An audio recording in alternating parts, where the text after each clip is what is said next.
Sa Facebook Live ni Barangay 3 de Mayo, Digo City Chairman Oscar Bucol Jr. Martes ng gabi, may mga binatikos siyang politiko at mga personalidad dahil sa mga umano'y anomalya sa gobyerno. Matapos ang higit kalahating oras ng pagsasalita, pumasok ang isang lalaki para mag-turn over ng wallet.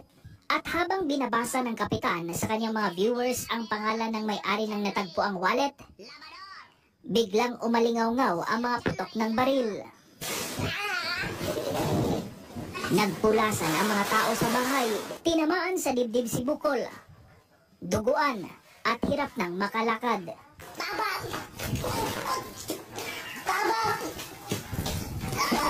Kinuha niya ang cellphone at humihingi ng saklolo hanggang sa bumagsak sa sahig. Dead on arrival sa ospital ang kapitan.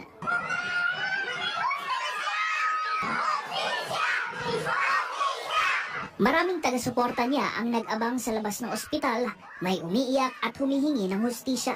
Palaisipan ang nasa likod ng pamamaril.